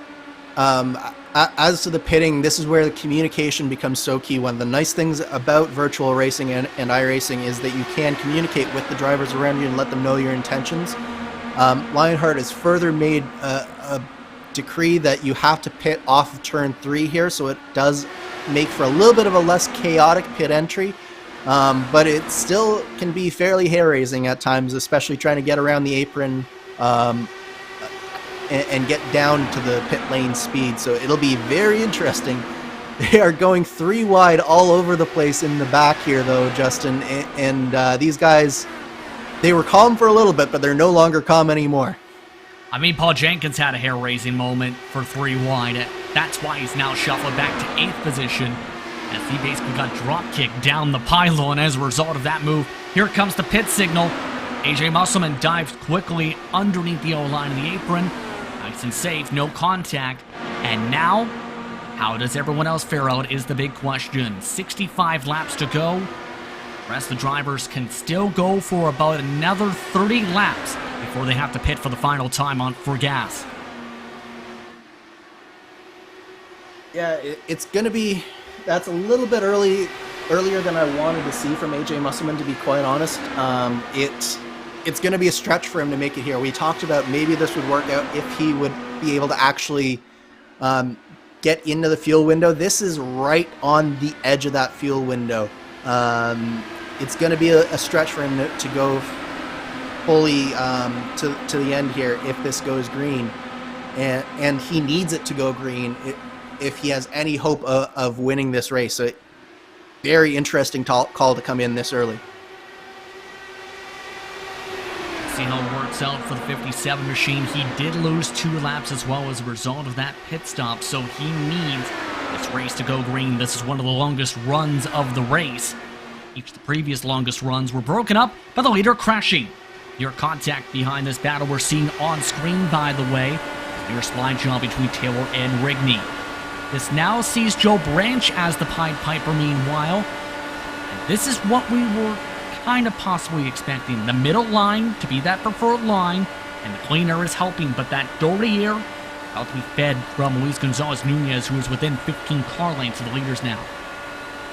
Yeah, Joe and Tony are both working that middle lane, and it's not leaving a lot of opportunity for people to make up positions. Alex Van de Sant is really racy on the back of Tony Schauer right now, and so is Caleb Benchy, but they don't really have anywhere to go. I think it'll be interesting to see, Justin, caution. whether... Oh, caution comes out! Big wreck. And AJ Musselman's strategy has gone bust as they are wrecking all over down the back stretch as well. What in the world? I believe, was that Ron Hacker was a part of that? Take a look at the RaceSpotTV. Luis Gonzalez Nunez? Nunez was the car in front of all this. And there's his spin at the top of the racetrack. Then as they pass by, wow. Nunez got hit by Taylor and Jenkins, and everyone crashes in the middle of the top 10. Yeah, so that was Matt Taylor, that was Alex Gouillon, Paul Jenkins. Taylor has a fairly significant amount of damage. That's going to be disastrous for his championship hopes as well. Yeah. So I hate to pile on Luis Gonzalez Nunez's bad race that has already happened here, but when you're a lap car and you're going that much slower than everyone else, you really need to be conscious of not spinning in front of the pack like that. And it just seemed like, I don't know, I'm not sure if that was really necessary, to be quite honest. Race Control has already informed Nunez he is parked for the night. That is his third incident of the race. Every leader has pit except for the 2 in the 66. Gotso and Houston have come down every third lap as talked about. But there is a bit of mixture on how this is played out for the pit stop deltas. A very short stop for Alexander Van de Sant there, Andrew. We're inside the fuel window, but he took about a half a second quicker stop than everybody else. Yeah, very interesting from Van de Sant. Do you know if he took tires, Justin, or whether that was just fuel? It could be that he just had been able to save enough fuel and he was lined up properly in his box that he was able to get that half second. But either way, it's really put him in a very good position here. He's able to leapfrog both of the Adrenaline Motorsports teammates, and he's going to shake out probably in the lead of the race once Gary Godso and Matt Houston come down pit road here, as we expect them to do on their second or third time around the track here.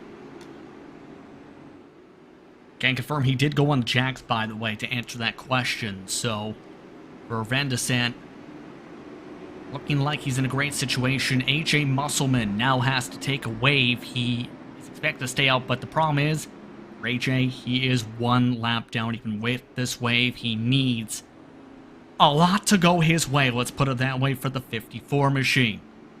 So there goes the 2 in the 66 coming in this time.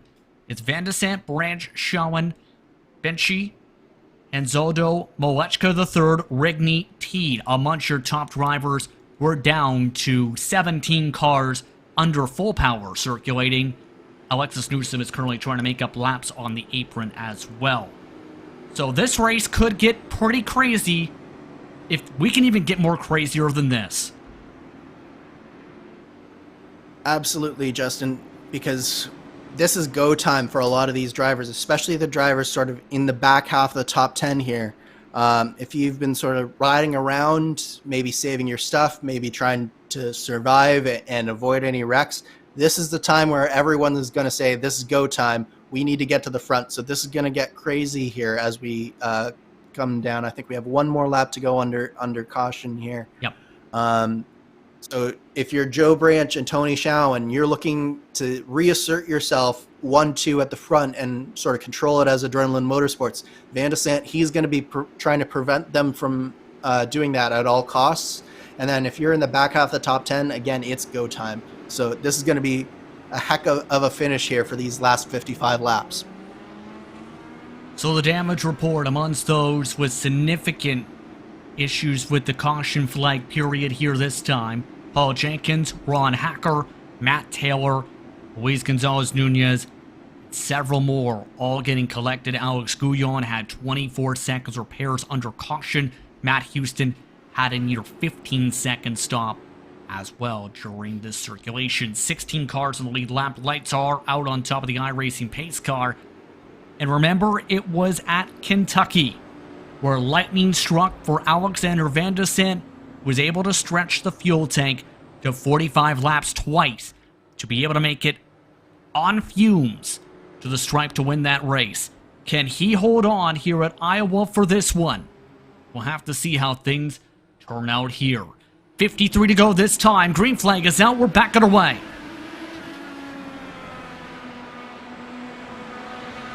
Nice clean launch once more for the drivers. They stay single file amongst the 16 cars on the lead lap. But Joe Branch trying to eat up that gap and quickly.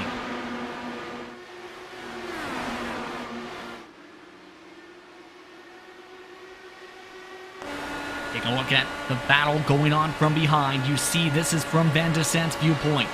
Joe Branch within a car length and a half. Here comes Tony Schoen though to battle with his own teammate for second. side by side from the Adrenaline Motorsports teammates, but it's Alex Van de Sande who continues to lead. Tony Schowen is now looking to the inside. Will it be Tony Schowen coming back to the front as George Hanzaldo looks to take advantage as well? So a new race leader once more, it's Tony Schowen. He's been a contender all season, but George Hanzaldo looks to break up the party. His best run all year, Hanzaldo with the previous best of 9th will have to wait as Matt Taylor crashes for the caution. We're back on our own once more, and one of the final drivers on the lead lap has significant suspension damage. Had that damage reported right before this triggers the caution. Yeah, you can see that from the last incident, he just couldn't get it all fixed, and it looks like he just had some rear suspension damage that was not letting him go through the corners very well. And he just loses it all on his own through turn 1, backs it in the wall, and I think that's going to be day done for Matt Taylor. Not the night Taylor was looking for after performing so well in the Retro Series event here. That's your 7th caution of the night, by the way. That will allow everyone to check back up once more under caution. So at this point, how do you see this breaking on down as, what's this? Oh, it's Alexander Van der Sande playing games. Just some games under caution. Got to keep entertained somehow there, Justin. I mean, the tempting part would have been if anyone tried to follow him and then see if anyone got tricked underneath, but with everyone good on fuel, that is to be expected. By the way, the previous caution totals when it comes to the Dallara DW12 here at Iowa in IndyCar action, previous high was 9. All the way back around some of the earlier races of the season's histories. James Grahua led that respective race, referred to as 49 led. Let's take a look at the live points. Turning out to be very intriguing. Tony Schowen still in a decent spot with all this shuffling. Taylor, not so much now. Yeah, Tony is doing exactly what he needs to do in this race, where all of these other competitors are pressing really, really hard. They're trying maybe a little bit too hard to get through, and they're having some incidents. Tony's just been running a really solid race. He's been consistently up front. He's been aggressive when he needs to, but most of the time he's just been content to sort of sit there in that 2nd or 3rd spot, and it's really, really serving him well. And this is a very veteran type of drive from the likes of Tony Schowen, Joe Branch as well, and Alex Van de Sande. He's doing a great job as well. Don't count him out of this if he continues to do this well for the rest of the race, because he is quickly getting himself back up into that championship discussion as well. So it's all going to become intriguing on how this all plays out. Keep in mind the fuel burning is also coming into play, and this shouldn't be a surprise. This is a normal trend. When you know you're good to go on fuel, try and make the car lighter if you can. Yep, absolutely. One of the things with iRacing is you can't get the fuel quite exactly where you want, so you just burn as much as you can. But at the same time, it's one of those things where it's annoying, but everyone does it, so everyone has to do it. I mean, in real life, you can't get the fuel to be exactly, say, 14.127578666665 gallons. You basically have to judge it by the amount of time in the tank, etc. you put in the fuel. Yeah, that's very true. At the same time, most of the time in the real world, what you'll see is they'll slightly underfuel the car, and the driver in the car will have to save just a little bit. Whereas in iRacing, it because of the fuel burning under caution, it pays to maybe slightly overfill the car. So it's one of those things where everyone does it, everyone sort of puts up with it, and it's part of the race. But not my favorite thing in the world to do, but I do it as well. So yeah. So I will ask you this then. As talked about earlier, you are the defending winner here from IndyCar action, and the IndyCar series comes here on Wednesday as well. What do you think are the notes being taken for some of the drivers? As I will say, with keeping an eye on things on who's keeping track of this race, there are several who are taking those notes tonight. Yeah, I think the biggest thing is really, really working on the patience here. We've seen a number of drivers just... They've gotten too aggressive too early in this race, and it's so easy to do because you feel like these laps are just ticking away very, very quickly, but at the same time, there's so many laps to do at this track. You really need to practice that patience and just let the race come to you. And a lot of the drivers that are left, rather than attacking too hard, they've come back and made the race come to them rather than them trying to take the race from the other drivers. And it's served them really well. So I think that that is the main note that a lot of these drivers need to be taking away for Wednesday night. We'll see if they listen to those notes. As we get ready to go back racing, lights are out. Tony Schauwen in control of the field, then it's Enzodo, then it's Van de Sande. Top three with 44 laps to go. And the GRAAFix eSports 175 at Iowa, presented by Midwest Simulations. Big stack up on the green flag launch. Your contact for second. Tony Schauwen pulls off and away as they start to scrap behind him. Here comes Joe Branch trying to take a peek for third position as a result of that checkup. Takes the bottom away from Van de Sande in through 3 and 4. Joe Branch back inside the podium positions. It's Adrenaline Motorsports in first and third as a result of the shuffling. This was exactly what Tony Schauwen and Joe Branch wanted here. They're in prime position to take advantage and take control of the top of this race once again, as they have so many times. But George Anzaldo does not necessarily want that to happen, and he's going to fight tooth and nail. George Anzaldo is also one of the drivers who sort of learned the lesson. He knows that if he can stay on that outside, it's very tough for the driver in third place to actually get by here. So I think that what you're going to see is George Anzaldo is going to try and force Joe down to the bottom and trying to keep him down there as we see some battling back in the field as well.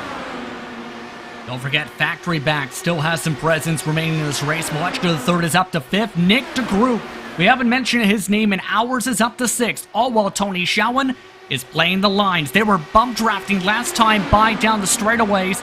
Now Branch is under the bottom line. And Zotto nearly gets pushed up into. He gets the pull as Tony Schauwen goes back and forth down the straightaways, back to the bottom for the corner.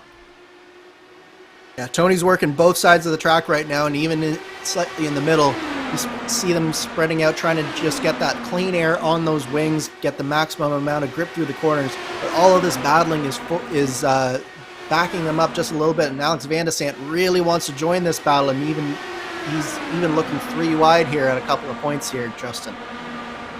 8 cars now under a blanket, separated by about 0.8 of a second. Near contact with Joe Branch coming up. They're not going up to the wall anymore. They're staying a lane away from the wall down the straightaways. Schauwen, middle of the racetrack once more, still in the lead. Branch now goes for the dive. And Zotto goes really hard across the bumps. Still gets the pull. Now he goes for the bump draft as he dives for the race lead. George Anzaldo wants the lead back. Takes it away with a slide jump as Schauwen goes underneath. What a move from Anzaldo, but Schauwen is not done. He wants it back, and he takes it through turn 1 here, Justin. That was some great driving from George Anzaldo. We've not seen him this aggressive this late in the race in a very long time, but he has the speed to be able to do this, and Iowa is one of his favorite tracks, and he is showing that right here. Schauwen now back up to the point, plays the middle line this time, and Van de Sande now gets the run on Branch. Molechka the third waits patiently behind the battle for third, but Anzaldo wants the lead again. This time goes to the outside line of Tony Schauwen. That's worked decently, but Tony Schauwen squeezes him. Joe Branch nearly makes contact behind, and Zotto tries to get to the right rear tire. Schauwen again to the bottom line, and Zotto pushed up the track, nearly comes across Joe Branch's right front tire as he saws him back off. Moments from disaster so many times through there, but these drivers managed to stay off each other. It's so easy to get the lines crossed up here, especially on corner exit, as we see George Anzaldo goes for the lead, and Tony Schauwen responds back on the inside again. It built up a gap of about 2 seconds from 8 to 9 as they nearly make more contact. Joe Branch takes advantage for second. Anzaldo not giving up though, now on the high side. Branch now takes a shot for the race lead. Side by side once more for second spot though down the straightaway. Anzaldo forced to check up. Tony Schauwen boxes him in. Coming up to 30 to go, this time by the stripe from Iowa Speedway. Anzaldo nearly turns himself, dives his way to the bottom. Tony Schauwen spooked up the track. They nearly slam. Branch dives underneath. Van de Sande up to second. This is the opportunity for Alex Van de Sande that he's been waiting for. They got so absorbed in the fight between George Anzaldo and the two Adrenaline Motorsports boys that they did not see Alex Van de Sant on that outside line. Now George Anzaldo trying to cross over Alex Van de Sant going back to the inside. This is some very close racing. Meanwhile, up front, Tony Schowen is just running that middle lane, and he is disrupting the flow of everyone behind him as George Anzaldo goes back to the inside one more time. This isn't a good recipe for how this could fare. Robert Molechka III, though, he wants the lead. He wants to get around the carnage. He gets to the outside of Anzaldo. Anzaldo nearly squeezes him into the wall. Following on behind is the group. The factory-backed cars join the fray as Anzaldo nearly pushes up a second time. Anzaldo not making things easy as he late arts Molechka III up the racetrack. Now Joe Branch battling back on the inside. I was starting to think that maybe his tires had taken a little bit of a beating being on the inside for so long, but he is starting to try and fight back. Both Van de Sant and Branch have gone backwards here. Meanwhile, Molechka and De Groot have really gone forward, and is those factory back boys, as you were saying, they are going towards the front as George Anzaldo takes the lead of the race again, but Tony Schowen tries to take it. George Anzaldo cuts off on the inside. George Anzaldo, the boss man, to the race lead. And this is a huge opportunity for George Anzaldo. He does not want to let a chance to win in Lionheart Racing Series competition slip through his fingers. Joe Branch has been slipped on back to 7th position as this is all fared out. But Tony Schowen to the outside now. Tries the second and third lines. Can't get the run to build up as Branch tries to recover. Big block from Anzaldo. Schowen back inside down the front stretch.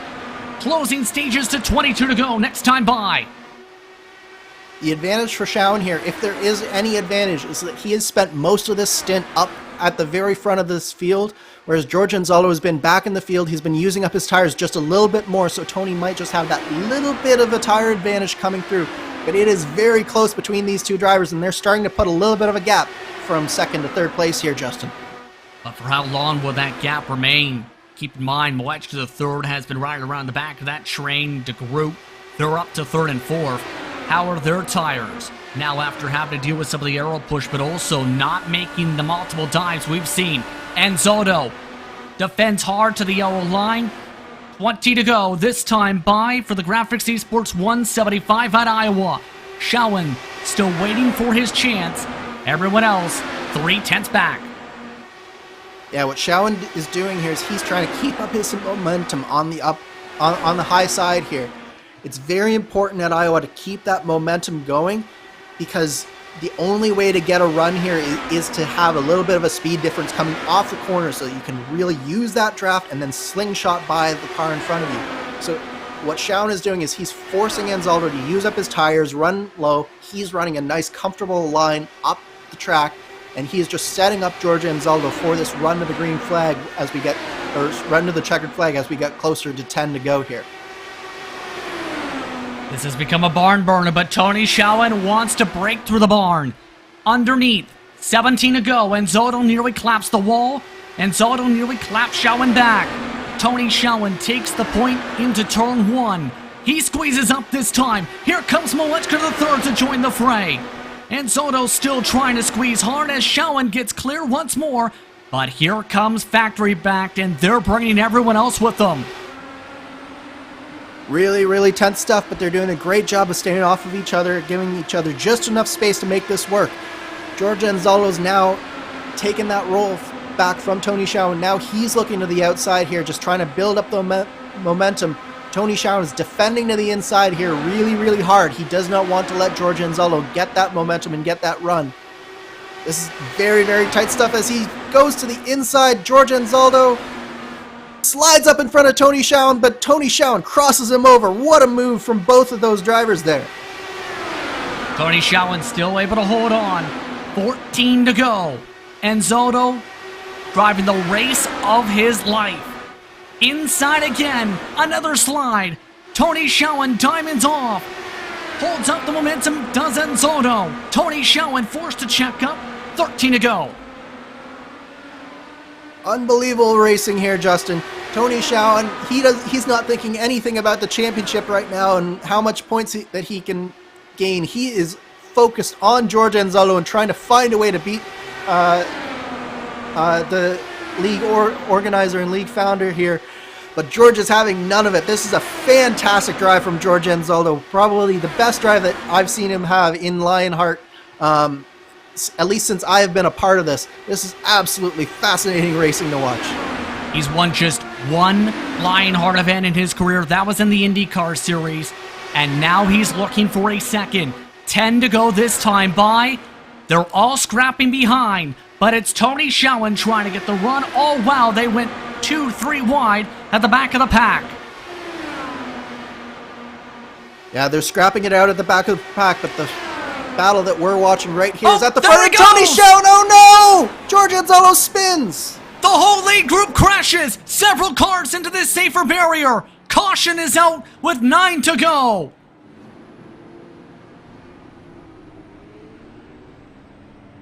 And you could kind of see it coming, but you hate to see it. And that big. Yeah, I was about to say they had been racing for so hard for so long. It was just one of those things that it was bound to happen sooner or later. Just one errant dive to the inside, one extra block, just nowhere to go for Tony Schowen. Runs into the back of George Anzaldo, spins him around, and then there's a whole heap of cars come piling in, as well as cars spinning on the exit of the corner as well. Here's the look. And then Schowen goes around too and collects everybody. Yeah, that's Nick DeGroot, Robert Malechka. Most of the top of that field, I believe that the two cars that really got through that were Matt Houston and Joe Branch as well. Or sorry, Caleb Benchy. Caleb Benchy and Joe Branch were the two that really got through. They just snuck underneath, but it really took out all of the top 5 there. Caleb Benchy might have just had this race fall in a platter for him. There are a grand total of, if my count is right, 7 or 8 clean cars left because of the biggest wreck of the day on caution 8. Malechka III could not afford a bad race, Andrew. The rest of the way, he was in it. That could be devastating for his hopes. That could be devastating for his hopes, Tony Schowen's hopes. That huge championship implications with just that one move there. Another thing to note there, Justin, is that Joe Branch was the only driver to take tires on that caution, and he is only down to 8th position because that wreck did take out so many of the lead lap cars that he only lost about 5 positions there. So it'll be fascinating to watch as we come to this green flag here. If we do remain green, whether these fresh tires will be able to do battle with these 50-lap old tires in front of them. I'm really intrigued on how this could play out. Again, looking at some of your big movers. Up 22 with Samuel Ryman as a result of the incident. He was able to avoid the trouble in the second pack. Trevor Malone, we haven't mentioned his name all day, up 14. Guyon, who was involved in earlier wrecks, back to 5th. AJ Musselman is still a lap down with this caution. And this, in turn, brings us to the final restart of the race, because when the green flag flies, we'll be past the point of no return here for this one. So how does this all play out now? Because there is a strong chance we get a new race winner. Let's put it that way. You also have Joe Branch on fresh tires. You have drivers, in some cases, remember for Houston and Gonzo, who have pitted on different cycles, who are on 10-lap fresher tires. On top of that, then the top 5. I'm not sure what we're about to get here, Andrew. Let's put it that way. I'm not sure what just happened, let alone what's about to happen.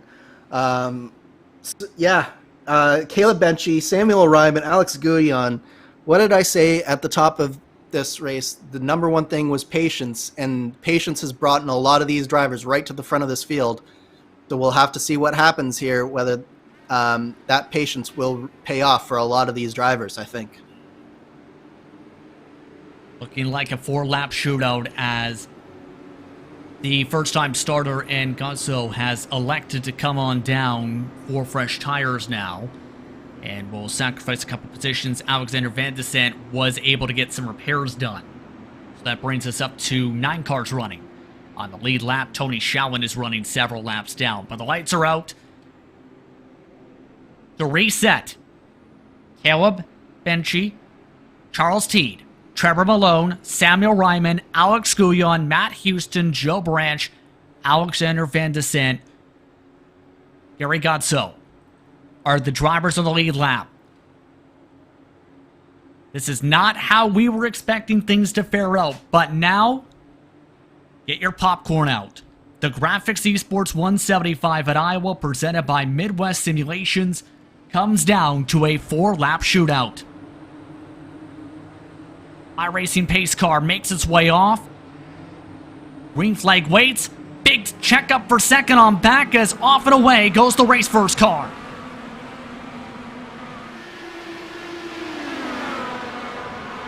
Lean start for the 29 machine, but third on back fights hard. Ryman all over the back wing of Trevor Malone.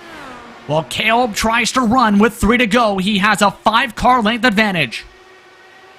Very big gap for Caleb Benchy, and this is exactly what he needed. This might just be enough to be able to hold on to that top spot. Charles Teed and Trevor Malone, Samuel Ryman, they really need to work together here to get back up to the lead of this race, as we see them starting to close just up a little bit here, Justin. The lead has compressed down to 3-car lengths. Coming up to the white flag this time by how will things fare out? 4 cars within range. Joe Branch is up to 5th on the fresh tires. White flag is out. Final lap from Iowa. Caleb Benchy tries to defend the dive from Charles Teed. Teed nearly gets to the left rear tire. Benchy continues to defend hard to the bottom of the racetrack. One final corner. Caleb's done it. He wins the GRAAFix eSports 175 at Iowa, presented by Midwest Simulations. Unbelievable race there, Justin. I honestly don't know what I've just seen between a surprise winner here from Caleb Benchy and that incident that we had with just under 10 to go. It was an incredible race, but Caleb Benchy, you must say, if anyone at the end really deserved to win, it must have been Caleb Benchy, because he really stayed in and around that top 10 all race. He kept his nose really clean, and he drove just a really smart race, really good execution on that final restart, and he's taken home the winner's medal here. The 9th different winner of the 2021 Lionheart Speedway Series season in its inaugural campaign.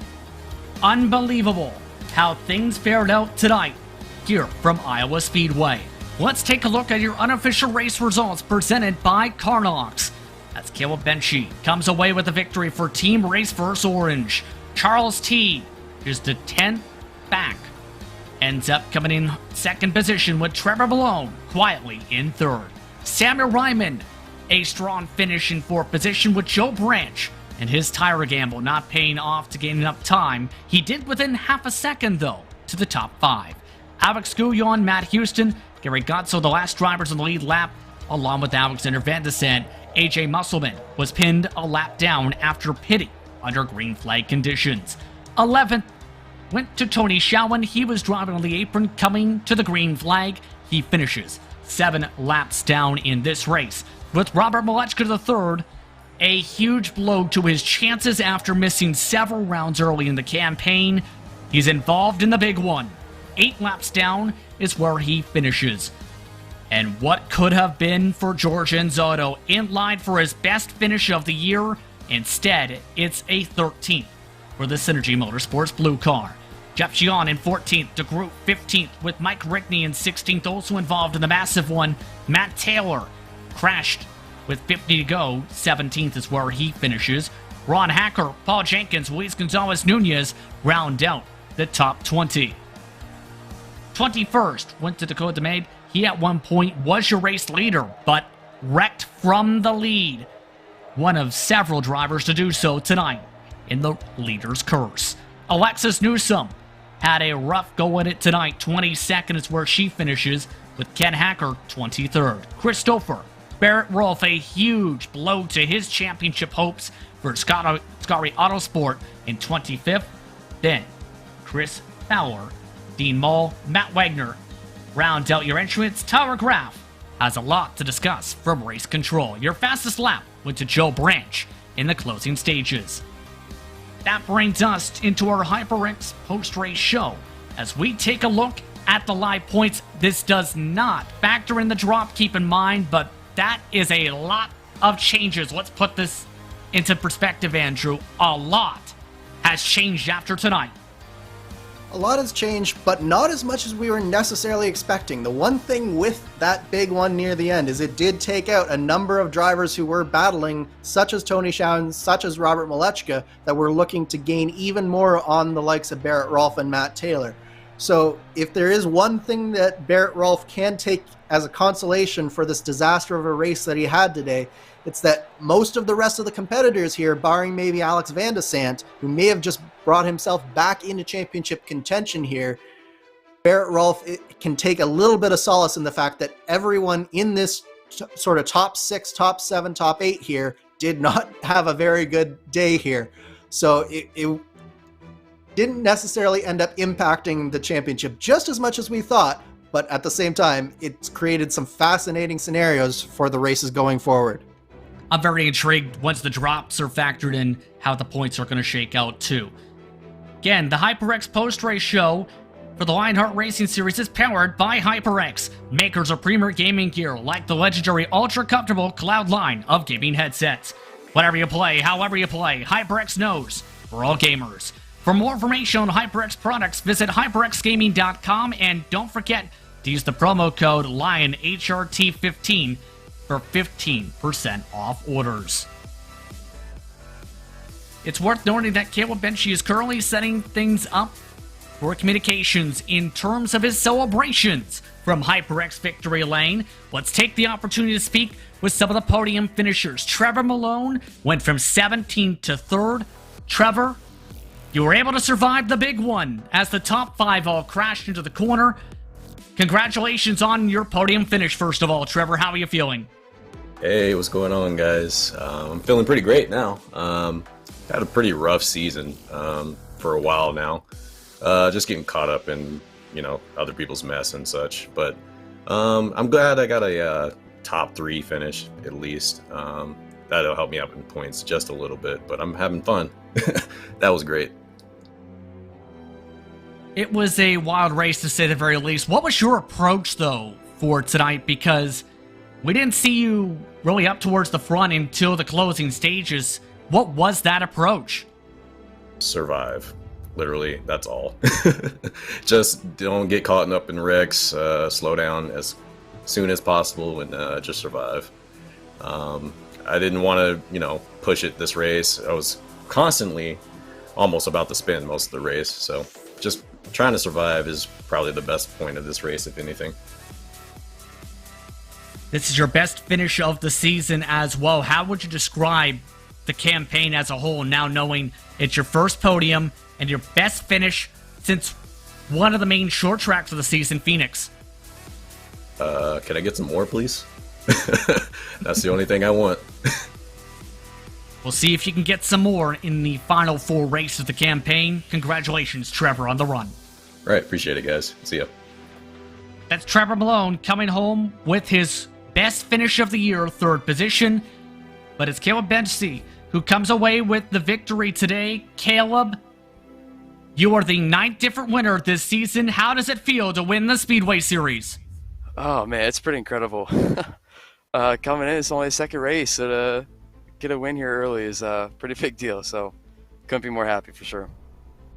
How would you break down your approach on how things fared out? Because obviously we weren't expecting the top 5 to have that situation. What was kind of the reaction like when you seen you go from the back of the lead group to the lead as a result of Calamity? Yeah, honestly, I was kind of kind of expecting that. I had a couple opportunities for, many laps there to try to make some moves, and I just kind of waited in line because see, 3-4 cars ahead that they were very, very aggressive for the lead. So I was kind of I shouldn't say hoping, but kind of expecting it to happen. Just kind of waited for it, and when it did, just try to not do anything erratic or just woe it down and keep it low. And yeah, C is kind of part of there at the bottom, so just trying to put yourself in a good spot because the track is just so tight, so chaotic. So just trying to put yourself in a good position to get around things if something happens. So all worked out. Of course, Team RaceSpotTV has been very competitive throughout the campaign, but you give the orange banner a victory to add to RaceSpotTV's Red's win earlier in the campaign, as well as RaceSpotTV's Black's. What does that mean now to have that amount of success for Team RaceSpotTV, knowing your group has been in contention throughout each of the races this year? Yeah, it's awesome to get a RaceSpotTV win. Matt Houston, obviously everyone at RaceSpotTV has supported me a lot over the last year. So to finally get to this level and get a big win like that for them is pretty huge. So obviously want to give a huge shout out to Matt and obviously all of RaceSpotTV. Go check them out if you haven't. It's pretty fantastic. And also Fauna Fanny for FaunaFanny.com. Check out Custom Body Care and Wishlist Echo Blade on Steam for Sunset Arctic Games. All those groups have definitely supported me a lot. So to get a win for all of them is a pretty big deal. Congratulations on your first victory in the series. Appreciate it, guys. Thank you. Caleb Benchy coming away with the victory today, again by 0.108 seconds over Charles Teed. An unbelievable finish, an unbelievable race. The leader's curse was in full effect throughout the entire night, Andrew. It was wild from start to finish, the amount of attrition and how you just didn't want to be the leader, it seemed. You didn't want to be the leader, but at the same time, no one didn't want to be the leader, and that was part of the problem. There just wasn't enough patience from a lot of these drivers, and I don't blame them with 10 to go. That's the time to go, but there were a lot of drivers who took themselves out of this race way too early. It was a crazy race from start to finish, action-packed, lots of coming and going, lots of things happening throughout the field. But on the flip side, I am just as eager to get this race behind us and start looking forward to this fantastic championship fight that is getting set up here. It's going to be wild. It's going to be busy. But now the pressure is on to make sure that there are no mistakes from this point forward. We'd like to thank you for tuning in for tonight's coverage of the Lionheart Racing Series and take the time to thank the sponsors for this evening's action. The DMLC Racing Channel. Are you looking for entertaining sim racing content? Look no further than them. Follow former Lionheart Retro Series Driver of the Year Mark Cohn's racing escapades as he battles for wins and avoids wrecks with cat-like reflexes, all while providing commentary sure to make you laugh, cry, or both. Follow along by subscribing to the DMLC Racing Channel on YouTube or like his Facebook page at the DMLC Racing Channel. The Lionheart Racing Series is powered by HyperX, makers of premier gaming gear like the legendary ultra-comfortable Cloud line of gaming headsets. Whatever you play, however you play, HyperX knows we're all gamers. For more information on HyperX products, visit hyperxgaming.com and don't forget to use the promo code LionHRT15 for 15% off orders. The Sim Experience AccuForce Pro V2 is the premier professional simulation racing steering system. The key to its incredible realism is the groundbreaking direct drive motor control system, providing a driving experience that's second only to the real thing. For more information on the entire Sim Experience ecosystem, visit simexperience.com. For sim racers, the Butt Kicker Gamer 2 or Simulation Kit adds the missing driver-to-car connection, bringing more realism to your sessions. By accurately responding to in-game audio, you can feel the track like never before, providing increased vehicle handling and faster lap times. Are you ready for the most immersive experience in sim racing? For more information, visit thebuttkicker.com and don't forget to use the promo code LION2021 for 20% off orders. Minus 273 is the premier name in karting gloves. Their industry-leading gloves are super lightweight and durable, made of breathable polyspandex. Whether you're a kart or sim racer, Minus 273 gives you the control to reach victory lane. For more information on Minus 273's full line of gloves and apparel, visit minus273.biz, and don't forget to also use Minus 273 LHRS15 for 15% off orders. And it's not just those 5 names, but many more, and all the partners at the Lionheart Racing Series that help bring series such as this to fruition. To learn more about them, visit LionheartRacingSeries.com. You can also find out more about the information on the 3 competitions that the Lionheart sanctioning body runs. Lots more Lionheart competition is to come. To follow along with the action, be sure to keep up with Lionheart on social media at Lionheart Series on Twitter, Facebook, and Instagram. ESTV, meanwhile, has all your esports needs, while RaceSpot has your V Motorsports action covered. Be sure to follow along on the various platforms including Twitter, Facebook, Instagram, and more. And also, don't forget to hit that YouTube subscribe button and notification bell so you don't miss a moment when it comes to all the sim racing action we get to cover. The next time the Lionheart Racing Series hits the track just so happens to be here this Wednesday for the IndyCar Series for its turn at Iowa Speedway for the Midwest Simulations Iowa 200. Once again, that takes place September 22nd at 10:35 p.m. Eastern Time, 7:35 p.m. Pacific. With that, it's time to say goodbye. For Istvan Bawu, for Arjuna Kankipati, and Andrew Kinsella, I'm Justin Prince.